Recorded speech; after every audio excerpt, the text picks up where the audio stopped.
Bismillahirrahmanirrahim. Assalamualaikum warahmatullahi wabarakatuh.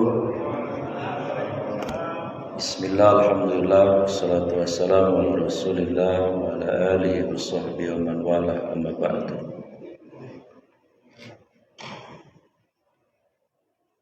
Jamaah salat maghrib yang Allah muliakan, ada jamaah ibu-ibu nanya ke saya, Ustaz, saudara saya kan meninggal di Cianjur katanya. Nah, itu meninggalnya gimana gitu. Maka saya jawab, ya tergantung. Kalau saudara ibu meninggalnya sedang dalam ketaatan, insya Allah syahid. Tapi kalau lagi meninggalnya lagi main gaplek, ya enggak sih. Tapi syahidnya syahid akhirat ya. Syahid itu kan ada dua ya. Ada syahid dunia akhirat, itu yang perang melawan orang-orang kafir yang memerangi kita. Saudara kita di Palestina misalnya. Oh, di kita alhamdulillah karena Belandanya udah pulang, sudah nggak ada perang lagi. Kalau syahid dunia akhirat itu ada 13. Saya lihat di hadis-hadis itu. Ya, ada 13 macam.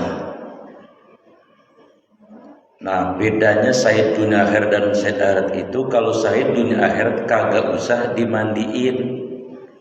Baju dan darahnya akan bersaksi di hadapan Allah. Tapi kalau syahid akhirat harus dimandiin tetap. Nah, salah satu yang syahid akhirat itu adalah sahibul hadmi itu kata Nabi, yang ketimpa benda berat. Lah gempa kan ketimpa benda berat, atau ketimpa benda berat bukan jatuh dari atas, tapi emang dia yang jatuh.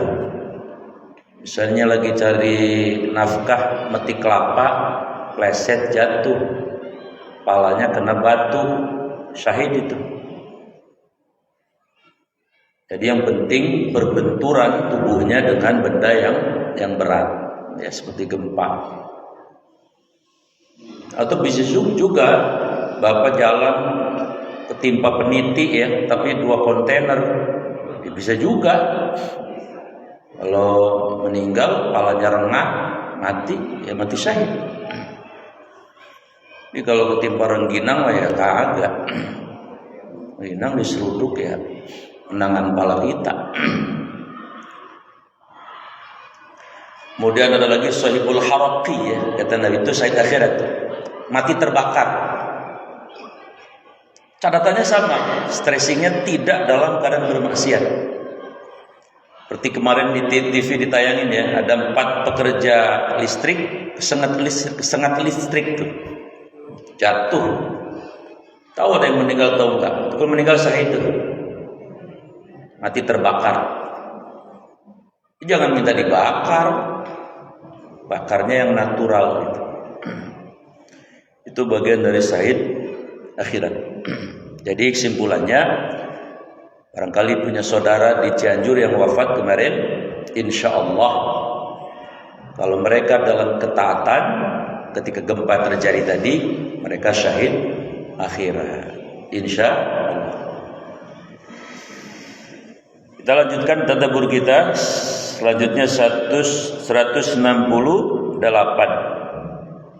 A'udzubillahi minasyaitonir rajim. Al-Baqarah. Ya ayyuhan nas, wahai manusia. Ingat, di Quran Allah memanggil itu lazim dengan 2 panggilan. Kalau enggak ya ayyuhalladzina amanu, ya ayyuhan nas.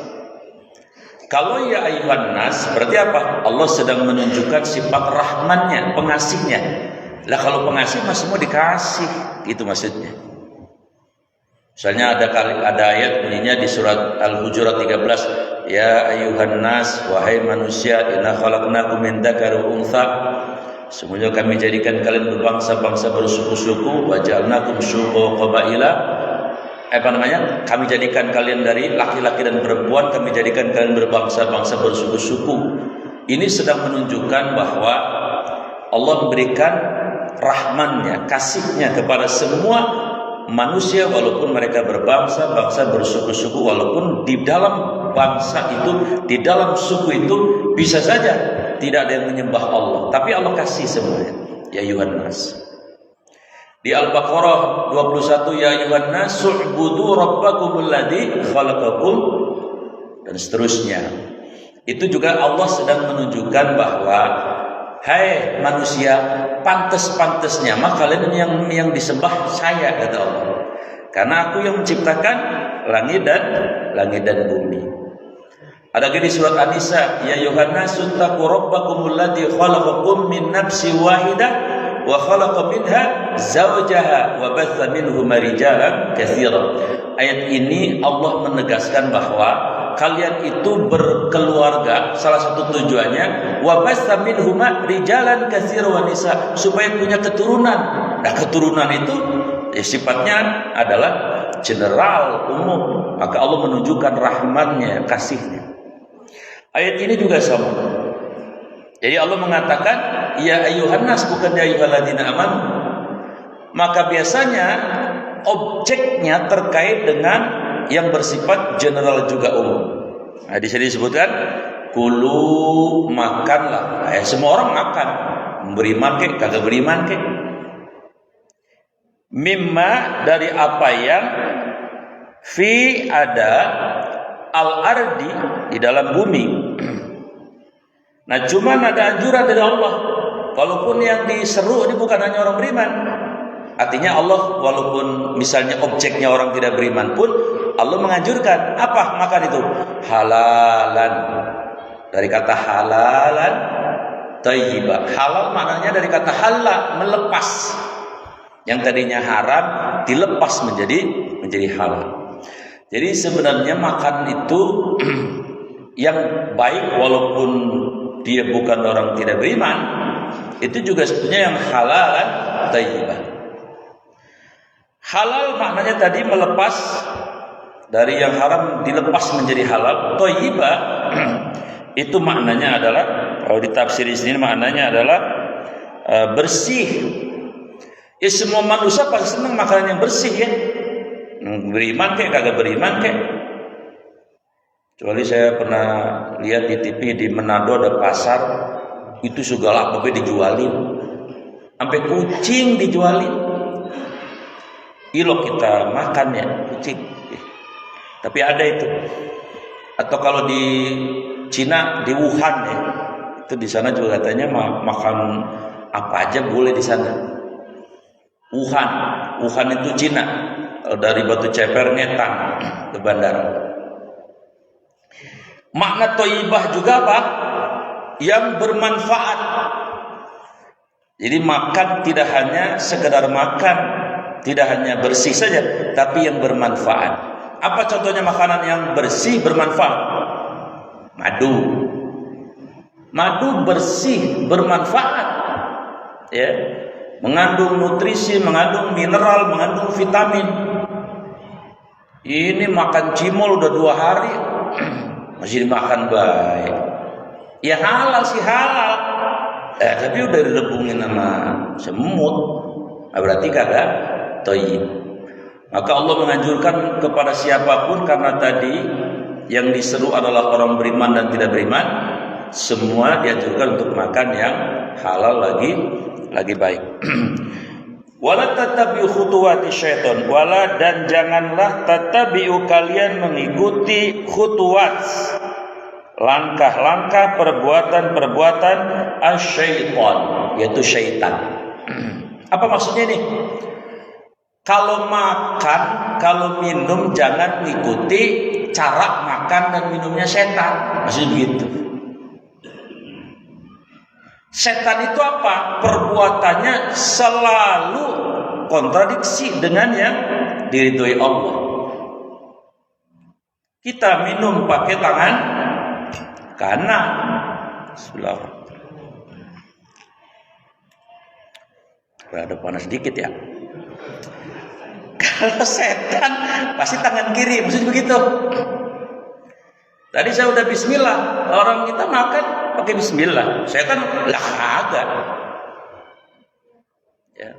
Kita kalau makan daging, senangnya dagingnya yang empuk. Setan malah senangnya tulang-tulang makanan jin itu. Iya. Kemudian setan apa? Kita makan pilih-pilih apakah halal apa tidak, itu di screening sama kita sendiri. Setan kagak peduli mau halal mau haram, antem baik. Itu maksudnya gitu. Langkah-langkah setan itu begitu. Maka jangan ikuti mereka. Kenapa tidak diperbolehkan? Innahu, karena sesungguhnya si setan itu maknanya adalah kata sifat, yaitu ba'idun minal jalili, sesuatu yang menjauhkan dari Allah, itu setan. Maka di surat An-Nas klasifikasinya setan ada 2, minal jinnati wan nas. Ada setan bentuknya jin, ada setan bentuknya wong. Tahu wong enggak? Wong kita galuh. Kadang-kadang mohon maaf, setan dari jin kita usir pakai ayat kursi, lah kabur dia. Tapi setan yang dari wong, lah kita baca ayat kursi, nyengir dia, ngejogrok baik. Kadang-kadang susah setan dari manusia begitu. Setan dari jin mah kalau ibu ahli sholat mah dia juga nggak betah deketin sama kita. Sayyidina Umar itu setan, kalau Sayyidina Umar ke sono lurus, setan ke sono lari, jalannya misah. Sayyidina Umar ke sono, setan ke sono, nggak mau ngamprok, takut ketemu Sayyidina Umar. Atau suatu hari ada setan lari dari masjid. Setan di masjid tak ada, Pak. Emang setan bilang gak ada di masjid? Ada. Man kalau azan dia lari, habis azan datang lagi. Qomat dia lari, habis qomat datang lagi. Pernah nggak begitu bapak takbir Allahu Akbar, yang kebayang baso Wonogiri? Pernah nggak? Aduh, enak amat itu, pulen amat legit ya. Kayaknya pernah ya. Ngaku aja dah. Itu setan tuh ngaruhin. Sholatnya biar kita lupa. Makanya ya alhamdulillah sih saya belum pernah lupa jadi imam sholat lupa. Alhamdulillah sih belum gitu ya. Kalau yang digodain imam ribet itu. Imam ini udah 3 ayat 3 rakaat belum ya? Ya ribet urusan. Makanya biasanya imam-imam tuh banyak doa-doanya, sehingga alhamdulillah jarang-jarang menggoda. Nah, setan itu hadirin yang saya muliakan, dia punya kelebihan 2. Apa itu? Innahu yarakum min haitsu lam tarawna. Innahu huwa wa qabiluhu yarakum min haitsu lam tarawna. Setan itu melihat kita, dia kagak bisa, kita kagak bisa melihat setan. Itu kelebihan dia. Yang kedua, tsumma la'atiyannahum min baini aydihim wa min khalfihim wa an syama'ilihim wa an aymanihim wa an syama'ilihim. Dia datang kepada kita. Kalau dari depan kita nggak bisa dikalahin, dari belakang dia diserang. Menurut beberapa tafsir, yang dari depan itu maksudnya supaya kita melakukan dosa-dosa besar. Kalau kita nggak bisa melakukan dosa-dosa besar, diserang dari belakang supaya kita melakukan dosa-dosa kecil. Dosa-dosa kecil kita nggak bisa ngerjain, diserang dari samping kanan. Untuk apa? Agar kita melakukan yang namanya perbuatan-perbuatan yang tidak dicontohkan ya di dalam syariat, tapi dikerjakan getol banget. Dari sini enggak, dari samping sebelah kiri. Apa samping sebelah kiri? Yaitu apa? Menganggap enteng dosa-dosa kecil. Ya. Jadi kita diserang luar biasa. Itu syaitan kelebihan. Berikutnya ayat Innahu lakum aduwwun, setan itu adalah musuh yang nyata bagi kita. Nyata kerusakannya kita. Nyata pengaruhnya setan itu. Bentuknya sih tidak ada, tapi pengaruhnya nyata. Kemudian ayat berikutnya 169. Innama, sesungguhnya ya'murukum, setan menyuruh kalian, bisu, dengan kejahatan, kemaksiatan, kedurhakaan. Terus setan nyuruh kita begitu. Wal fahsya, dan perbuatan keji, fahsya. Apa bedanya keburukan dengan keji? Kalau perbuatan yang buruk tidak ada sanksi, ya. Tapi kalau fahsya itu perbuatan yang ada sanksinya. Ya, misalnya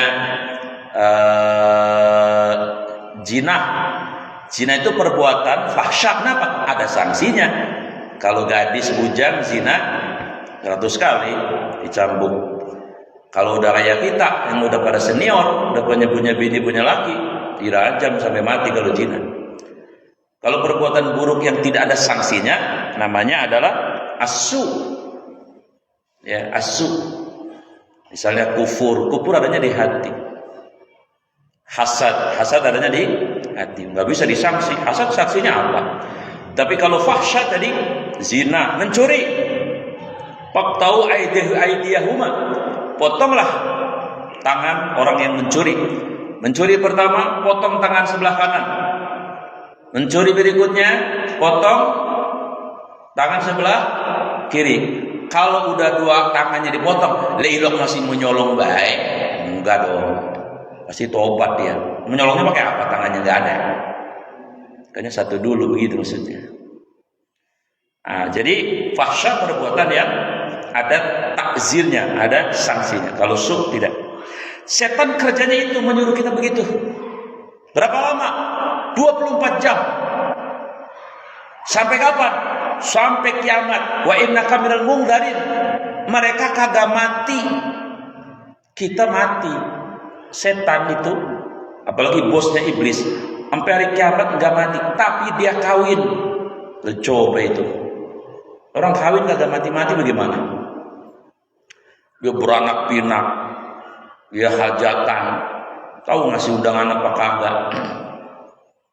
Tapi nggak ada yang mati mereka. Jadi jumlah secara populatif, jumlahnya itu kita dengan setan lebih banyak mereka jumlahnya.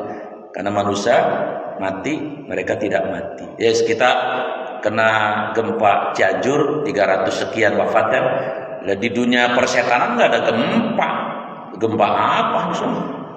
Setan nggak mati sampai hari kiamat. Wa antakulu, dan agar takulu kalian mengatakan, ini pengaruh setan juga ya. Allah, atas Allah, ma apa yang la tidak ta'lamun. Jadi setan mempengaruhi manusia agar mengatakan tentang Allah yang mereka sebenarnya tidak ketahui. Apa maksudnya nih? Ya mohon maaf, ya orang-orang yang salah jalan, mempersepsikan Allah, mempersepsikan turunannya Nabi Muhammad, mempersepsikan agama, tapi salah. Misalnya mohon maaf, Allah kan harusnya apa? Esa ya, satu dalam sifatnya, dalam zatnya. Tapi kalau ada yang mempersepsikan Allah itu lebih dari satu, nah berarti tanda petik menurut ayat ini itu salah satunya pengaruh dari syaitan. Ini kenapa pada melongo begini? 170-nya terakhir. Wa idza, dan jika kila dikatakan lahum kepada orang-orang kafir, ittabi'u, ikutilah kalian ma apa yang anzalallah, telah Allah turunkan, yaitu agama Islam maksudnya. Qalu, mereka berkata, bal, tidak, atau tetapi, nattabi'u, kami mengikuti ma apa yang al-faina, kami dapati alaihi, atasnya, aba anak, bapak-bapak leluhur kami, walaupun atau padahal, karena adalah abauhum, bapak-bapak leluhur mereka itu la yaqilun, tidak mereka mengetahui syai'an, sesuatu pun atau sedikit pun, wala, dan tidak pula yahtadun, mereka mendapat petunjuk kebenaran. Asbabun nuzul ayat ini dari riwayat Ibnu Abbas. Jadi Rasulullah mengajak orang-orang Yahudi ya untuk menerima Islam. Nabi jelaskan kepada mereka, coba buka kitab kalian yang asli. Ada enggak perihal saya? Ada enggak nama saya? Mereka mengatakan bahwa kami tidak mungkin mengikuti agama Anda wahai Muhammad karena kami mengikuti ya keyakinan dari leluhur kami. Ini maknanya apa? Maknanya adalah kita ini umatnya juga boleh mengajak orang di luar Islam untuk masuk ke dalam Islam. Kalau nggak pakai ribet, ada dua kata yang suka disampaikan Rasulullah kepada para raja-raja ya. Apa namanya? Aslim, salim. Masuk Islamlah, selamat Anda. Ya. Bahkan Rasulullah ketika Abu Thalib mau wafat sampai syakaratul maut, Nabi masih mentalkin beliau. Qul ya ami, katakanlah wahai pamanku ya, agar aku bisa bersaksi di hadapan Allah bahwa engkau telah mengikuti kebenaran. La ilaha illallah. Tapi ada Walid ibnu Mughirah sama siapa? Amr bin Hakam Abu Jahal. Dipelototin itu Abu Thalib. Jangan ikutin Muhammad. Baca baru kemarin, kira-kira begitu. Ikuti nenek moyang kita aja. Sehingga sampai akhir hayat Abu Thalib tidak mengucapkan la ilaha illallah Muhammadur Rasulullah. Maka turunlah surat Al-Qasas ayat 56 itu. Innaka, sesungguhnya engkau wahai Muhammad, la tahdi man ahbabta, tidak bisa memberikan hidayah kepada orang yang kamu cintai, yaitu paman Abu Thalib. Walakin Allah yahdi man yasha, akan tetapi yang bisa memberikan hidayah adalah Allah, wa huwa a'lamu bil muhtadin, karena hanya Allah yang tahu siapa yang layak mendapatkan hidayah. Maknanya apa? Maknanya kita boleh mengajak siapapun, cuman memang hidayah itu adalah sepenuhnya otoritas Allah Subhanahu wa ta'ala. Tapi seandainya ada menjadi wasilah, Bapak Ibu ngajak orang di luar masuk Islam, itu pahalanya dahsyat. Dalam hadis disebutkan, pertama adalah pahalanya khairun minad dunya ma fiha, itu lebih baik dari dunia dan seluruh isinya. Yang kedua, lebih baik dari Jamalul Ahmar, onta merah, kendaraan yang paling mahal di masa Rasulullah, bahkan di masa sekarang ini. Mungkin kalau sekarang mobil-mobil yang paling mahal, Lamborghini atau apalah, itu minimal. Tapi yang paling maksimal lebih mahal dari dunia. Dan seandainya kita bisa menjadi wasilah, orang lain bisa masuk Islam, seperti Ibu Irina Handono, seperti Koh Stephen, seperti Bapak Syafi Antonio, itu beliau tidak hanya masuk Islam, tapi beliau bisa menjadi wasilah orang bisa masuk Islam, dengan catatan wajatilhum ya bertukar pikiran dengan mereka itu adalah dengan ahsan ya, wajatilhum bilatih ya ahsan, dengan sebaik-baik dialog. Maksudnya jangan menyinggung sebelumnya keyakinan mereka dulu. Demikian 3 ayat ini mudah-mudahan menjadi iktibar buat kita semuanya. Mohon maaf lahir batin dan mohon isa. Assalamualaikum warahmatullahi wabarakatuh.